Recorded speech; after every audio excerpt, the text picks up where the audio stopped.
സൈഡായി guys സൈഡായി പാവല്ലേന്ന് വിചാരിച്ചു. Hello friends, welcome to my channel. അപ്പോൾ എല്ലാ കൂട്ടുകാർക്കും പുതിയൊരു വീഡിയോയിലേക്ക് സ്വാഗതം. അപ്പോൾ ഇന്നൊരു സ്പെഷ്യൽ വീഡിയോ ആണ് കേട്ടോ. ഇന്ന് നമ്മളെ വിഷുവിന് വേണ്ടിയിട്ടുള്ള ഒരുക്കങ്ങൾ ഇങ്ങനെ തുടങ്ങിക്കൊണ്ടേയിരിക്കുന്നതാണ്. ഓരോ ദിവസമായിട്ട് തുടങ്ങണം എന്ന് വിചാരിച്ച് ഫൈനലി ഏട്ടനും എല്ലാവരും ഉള്ള ദിവസം ഞാനതങ്ങ് സ്റ്റാർട്ട് ചെയ്തു കേട്ടോ.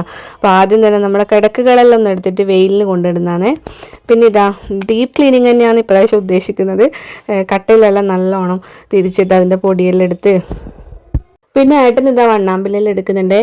ഒന്നാമത് ഞാൻ ഈ പരിപാടിക്കൊന്നും നിൽക്കില്ല, എനിക്ക് അലർജീൻ്റെ നല്ല പ്രശ്നമാണ്. അപ്പോൾ അതുകൊണ്ട് പൊടി അടുത്തോട്ട് പോയി കഴിഞ്ഞാൽ അപ്പാടും തുമ്മൽ, ശ്വാസം മുട്ടൽ, ജലദോഷം എല്ലാവിധ സംഭവങ്ങളും വരും. അതുകൊണ്ട് ഇങ്ങനെ പിന്നെ ഡീപ്പായിട്ടുള്ള ക്ലീനിങ്ങിനൊന്നും ഞാൻ പരമാവധി ഒഴിവാവലാണ്. കല്യാണത്തിന് മുന്നൊന്നും എനിക്ക് അങ്ങനെ പൊടി അലർജി ഒന്നും ഉണ്ടായിട്ടില്ലേ. പിന്നെ ദേവുട്ടനല്ല തേജുവിനെ പ്രസവിച്ചതിന് ശേഷമാണ് പിന്നെ എല്ലാ അലർജിയും മണ്ണാങ്കട്ടി എല്ലാം വന്നത്. അതുവരെ ഒരു കുഴപ്പവും ഉണ്ടായിട്ടില്ല. പിന്നെ ഇപ്പം എന്ന് പറഞ്ഞു കഴിഞ്ഞാൽ ഒരു പൗഡർ പറ്റൂല, സ്പ്രേ പറ്റൂല, AC പറ്റൂല, എല്ലാം അലർജിയാണ്. തുമ്മലും ജലദോഷവും എല്ലായി. മെയിനായിട്ട് കണ്ണിലേക്കാണ് എനിക്ക് പൊടി വരിക. കണ്ണിലേക്ക് പൊടി വന്നിട്ട് അതിങ്ങനെ ചൊറിഞ്ഞ് ഭയങ്കര സീനായിരിക്കും. പിന്നെ തുമ്മൽ ഓട്ടോമാറ്റിക്കായിട്ട് വരും. അപ്പം പിന്നെ ഞാൻ അധികം പൊടിയിൽ കളിക്കൂല. ഏട്ടൻ തന്നെയാണ് അധികവും എല്ലാ കാര്യങ്ങളും പൊടി സംബന്ധമായിട്ടുള്ളതെല്ലാം ഏട്ടൻ തന്നെയാണ് ചെയ്യൽ. അപ്പം ഞാനിങ്ങനെ ജസ്റ്റ് ഇങ്ങനെയുള്ള പരിപാടികളെല്ലാം ഒന്ന് ചെയ്തു കൊടുക്കുന്നത്. എത്ര തന്നെ ശ്രദ്ധിച്ചു കഴിഞ്ഞാലും ആ ഒരു കണ്ണിലേക്ക് പൊടി വന്നു കഴിഞ്ഞാൽ പിന്നെ എനിക്കൊന്നും തിരിയില്ല, വല്ലാത്തൊരു അവസ്ഥയായിരിക്കും. അതാണ് ഞാനിങ്ങനെ കണ്ണിങ്ങനെ കാണിച്ചു തരുന്നു. ഏകദേശം ഒരു 2-2.5 ദിവസം കൊണ്ട് നമ്മൾ ക്ലീനിങ് എല്ലാം കഴിഞ്ഞിട്ടുണ്ടായിരുന്നു. അപ്പോൾ തേജു ഓരോ പരിപാടികൾ ചെയ്യുന്നുണ്ട്. ഞാൻ പിന്നെ നമ്മളെ വർക്ക് ഏരിയയിൽ പാത്രം വെക്കുന്ന ഒരു സംഭവമുണ്ട് നമ്മൾ അടിഭാഗത്ത്, അതെല്ലാം ഇങ്ങനെ തിരിഞ്ഞും മറിഞ്ഞിട്ടല്ല ഉള്ളത്. അതെല്ലാം ഞാനൊന്ന് എടുത്ത് പുറത്തിട്ട് പിന്നെ കുറേ പഴയ ഉപയോഗിക്കാത്ത പാത്രങ്ങളെല്ലാം ഉണ്ട്, അതെല്ലാം ഞാൻ ഒഴിവാക്കിയിട്ടുണ്ടായിരുന്നു കേട്ടോ. അതും എല്ലാം ഒഴിവാക്കി. പിന്നെ കുറേ കുപ്പികൾ അതെല്ലാം പ്ലാസ്റ്റിക് കൊടുക്കുന്നവർക്ക് കൊടുത്ത് പിന്നെ അവിടെ വിരിച്ച പേപ്പറെല്ലാം മാറ്റി നല്ല അടിപൊളിയിൽ തുടച്ച് ഉണക്കി പിന്നെ പുതിയൊരു പേപ്പർ വിരിച്ചിട്ട് അങ്ങനെ എടുത്ത് വെക്കുന്നതാണ്.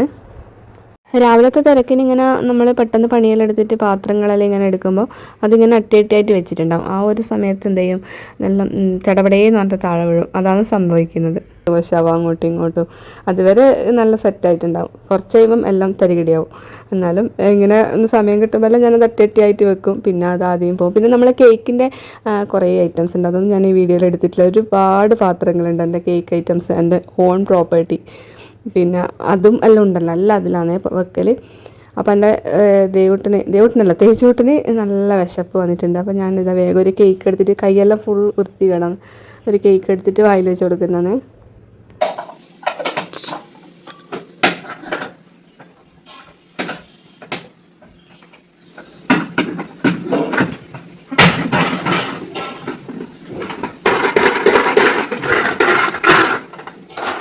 പൊട്ടിക്കട്ടാ നീ പൊട്ടിക്ക.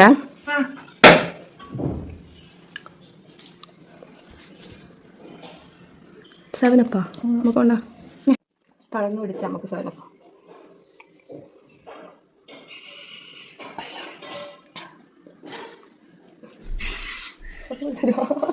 ഇത്ര പൊട്ടിക്കൂടെ തരുവാ. പിന്നെ നമ്മളെ വർക്ക് ഏരിയയിലുള്ള ആ ഒരു പാത്രം വെക്കുന്ന ആ ഒരു സ്റ്റാൻഡും കൂടി നമ്മൾ കഴുകുന്നുണ്ട് കേട്ടോ. അപ്പോൾ അതിങ്ങനെ നമ്മൾ സോപ്പ് വെള്ളം അതെല്ലാം തെറിച്ചിട്ട് കളറെല്ലാം മാറിയിട്ടുണ്ട് അതിനെ. അപ്പം ഇപ്പോൾ വർക്ക് ഏരിയ ആണെങ്കിൽ ആ ഭാഗത്തുള്ള എല്ലാ സംഭവങ്ങളും ക്ലീൻ ആക്കിയിട്ടിടും. പിന്നെ അടുക്കള അങ്ങനെയാണ് കേട്ടോ പോകുന്നത്. അതിന് ശേഷം ഇതാ പിന്നെ അവർ ജനലിൻ്റെ കമ്പിയും ആ വർക്ക് ഏരിയയിൽ തന്നെ വരുന്ന ആ ഒരു ജനലിൻ്റെ കമ്പിയും അതിൻ്റെ താഴെയുള്ള ഭാഗവും എല്ലാം ഒന്ന് തുടച്ചിടുന്നുണ്ട്. അമ്മക്ക് അടുത്ത വീട്ടിൽ പണിയുണ്ടായിനെ. അപ്പം പണിയെല്ലാം കഴിഞ്ഞിട്ട് വന്നിട്ട് ബാക്കിയുള്ളത് കുറച്ചുള്ളത് അമ്മയും കൂടി തുടച്ചിരുന്നുണ്ട്. അങ്ങനെ ആ ഒരു ഭാഗമെല്ലാം ക്ലീൻ ചെയ്ത് വെച്ച് പാത്രങ്ങളെല്ലാം അട്ടിയാക്കി വെച്ചിട്ടുണ്ട്. എല്ലാം തുടച്ച് സെറ്റായിട്ടുണ്ട് കേട്ടോ. നമ്മളെ വർക്ക് ഏരിയയിൽ ഇനി വേറെ പണിയൊന്നുമില്ലേ.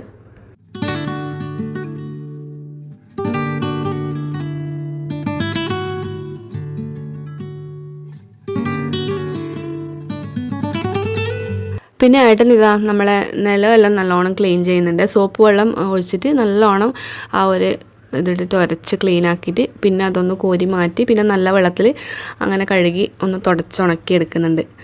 അപ്പം നല്ലോണം ഡീപ്പായിട്ട് തന്നെയാണ് കേട്ടോ ഇപ്രാവശ്യം നിലം ക്ലീൻ ചെയ്യുന്നത്. അധികം വിഷുവിൻ്റെ സമയത്ത് നമ്മളിങ്ങനെ ഒരു ക്ലീനിങ് ചെയ്യലുണ്ടേ. അതെല്ലാം കഴിക്കുമ്പോഴത്തേക്ക് ഞാനിതാ സൈഡായിട്ടുണ്ട്. കണ്ണെല്ലാം വല്ലാത്തൊരവസ്ഥയിലായിട്ടുണ്ട്. എനിക്ക് കണ്ണിനാണ് ആദ്യം പ്രശ്നം വരുവാന്ന് ഞാൻ പറഞ്ഞില്ലല്ലോ.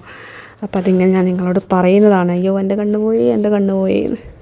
നിലമെല്ലാം ക്ലീൻ ആക്കുന്നതുകൊണ്ട് പിള്ളേരെ രണ്ടാളെ അവിടെ പുറത്തിരുത്തിച്ചതാണ്. അവരിങ്ങനെ ഫോണെല്ലാം കണ്ട് അടിപൊളിയായിട്ട് ഇരുന്നിട്ടുണ്ട്. ഹലോ ഫ്രണ്ട്സ്, അപ്പോൾ ഇന്നത്തെ ക്ലീനിങ് എല്ലാം കഴിഞ്ഞിട്ടുണ്ട് കേട്ടോ. സൈഡായി പൊടി എന്ന് പറയുന്ന സംഭവം എനിക്ക് ഭയങ്കര അലർജിയാണ്. ഞാൻ പരമാവധി അതിൽ നിന്ന് ഒഴിവായി പോവലാണ്. പക്ഷേ എങ്കിൽ ഇപ്രാവശ്യമായിട്ട് നല്ലോണം ഡീപ്പ് ക്ലീനിങ് ചെയ്യുന്നതുകൊണ്ട് ഞാൻ പാവല്ലേ എന്ന് വിചാരിച്ചിട്ട് ഞാൻ പൊടിയിൽ ഒരുപാട് കളിച്ച്. അപ്പം എനിക്ക് ഇതാണ്ട് കണ്ടല്ലോ കേട്ടോ, നല്ലോണം സൈഡായിട്ടാണ് ശ്വാസം മുട്ടുന്നുണ്ട്. പിന്നെ ഒരേ തുമ്മൽ അങ്ങനെയെല്ലാം. പരമാവധി ഇത് നല്ല ഒഴിവായി കളിക്കലാണ് കേട്ടോ.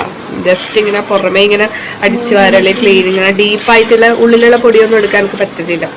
നമ്മളെ ആരോഗ്യസ്ഥിതി അങ്ങനെയാണ്, അതുകൊണ്ടാണ് ഏട്ടനാണ് അതെല്ലാം ചെയ്യുന്നത്. പിന്നെ ഇത് പിറ്റേ ദിവസം രാവിലെ തന്നെ രാവിലെ അടുപ്പ് തീപ്പൊന്തിക്കാൻ വേണ്ടിയിട്ട് വന്നതാണ്. അന്നേരം ഞാൻ വിചാരിച്ചെന്നാൽ പിന്നെ അപ്പാടനെ നമ്മൾ അടുപ്പും കൂടി ഒന്ന് ക്ലീൻ ആക്കാമെന്ന് വിചാരിച്ചിട്ട് എന്തായാലും കരിയെല്ലാം പിടിച്ചിട്ടുണ്ടാവുമല്ലോ, അതെല്ലാം ഒന്ന് നല്ലോണം തുടച്ച് വൃത്തിയാക്കുന്നുണ്ട്. അപ്പോൾ നമ്മൾ അടുപ്പ് അടിപൊളിയായിട്ട് ക്ലീൻ ആക്കി ഇട്ടിട്ടുണ്ട്. ഡെയിലി നമ്മൾ രാവിലെ തീപ്പൊന്തിക്കാൻ വരുമ്പോൾ വെണ്ണീരും വാരിയിട്ട് നല്ലോണം അടുപ്പ് തുടച്ചെടുക്കും. പക്ഷേ ഈ ഒരു ചുമര് ഭാഗം നമ്മളങ്ങനെ ഡെയിലി ചെയ്യുന്നില്ലല്ലോ, ഒരു 2-3 ആഴ്ച കൂടുമ്പോൾ അങ്ങനെ ഞാൻ ചെയ്യലില്ലേ. അപ്പോൾ അതുകൊണ്ട് അതും ഒന്ന് ക്ലീനാക്കി അടുപ്പും എല്ലാം നല്ലോണം ഒന്ന് തുടച്ചിട്ട് പിന്നെ ഞാൻ വന്നിട്ട് നമ്മളെ കുറച്ച് കർട്ടനെല്ലാം ഉണ്ടായിന്. അപ്പോൾ അത് ഞാൻ രാവിലെ എണീച്ചപ്പാടന്നെ വേഗം മെഷീനിൽ ഇട്ടിട്ടുണ്ടായിരുന്നു. നമ്മൾ അടുപ്പെല്ലാം ക്ലീൻ ചെയ്തതിന് ശേഷം വാഷിംഗ് മെഷീനിൽ ഇട്ടിട്ടുണ്ടായിന്. അപ്പോഴത്തേക്ക് അതെല്ലാം റെഡി ആയിട്ടുണ്ട്. ഞാൻ വേഗം വന്നിട്ട് അതൊന്ന് അവിടെ മേലെ ആറിയിടുന്നുണ്ട്. അപ്പോൾ ഇന്നത്തെ ദിവസം നമ്മൾ കുറച്ച് കഞ്ഞിയാണ് കേട്ടോ വെച്ചിട്ടുണ്ടായിന്. ഇങ്ങനെ പണികളെല്ലാം ഉള്ള ദിവസം അധികം കഞ്ഞിയാണ് വെക്കുക. അപ്പം പിന്നെ വേഗം നമുക്ക് ബാക്കിയുള്ള ക്ലീനിങ് പരിപാടിയിലേക്ക് കിടക്കാമല്ലോ. അല്ലെങ്കിൽ പിന്നെ ചോറ് വെച്ച് കറി വെച്ച് അപ്പം പിന്നെ ഭയങ്കര ബുദ്ധിമുട്ടാണ്. അതുകൊണ്ട് ഞാൻ എന്ത് ചെയ്ത് വേഗം കഞ്ഞിയും ചമ്മന്തിയാക്കി നമ്മൾ സ്റ്റോർ റൂമും കൂടി അവിടെ ക്ലീൻ ചെയ്തിടുന്നുണ്ട്. വേണ്ടാത്ത സാധനങ്ങളെല്ലാം ഒഴിവാക്കി ആ ഒരു സ്ലാബെല്ലാം തുടച്ചിട്ട് പിന്നെ നമ്മൾ ഉള്ളി വെളുത്തുള്ളി അങ്ങനെയുള്ള സംഭവങ്ങളിൽ ഈ ഒരു പാട്ടയിലാണ് എന്നിട്ട് ഇടുക. അപ്പോൾ അതെല്ലാം ഒന്ന് കഴുകി വൃത്തിയാക്കി ഒന്ന് എടുത്ത് വെക്കുന്നുണ്ട്. അപ്പോൾ ഇതാ നമ്മൾ സ്റ്റോർ റൂമും കൂടി വൃത്തിയാക്കിയിട്ടുണ്ട്. പിന്നെ അധികം കാര്യമായിട്ടുള്ള പണികളൊന്നുമില്ല. അപ്പോൾ വിഷുവിൻ്റെ തലേദിവസം അന്ന് രാവിലെ നമ്മൾ വിളക്കും കാര്യങ്ങളെല്ലാം ക്ലീൻ ചെയ്യുക കേട്ടോ. അപ്പോൾ ഇന്നത്തെ വീഡിയോ ഇത്രയൊക്കെ ഉള്ളൂ. ഒരു കുഞ്ഞു വീഡിയോ ആണ്. ഇഷ്ടപ്പെട്ടില്ലെങ്കിൽ എല്ലാവരും ഒന്ന് സപ്പോർട്ട് ചെയ്യണേ. സബ് ചെയ്യാതെ കാണുന്നവരൊക്കെ ഉണ്ടെങ്കിൽ ഒന്ന് സബ് ചെയ്തിട്ട് സപ്പോർട്ട് ചെയ്യണേ.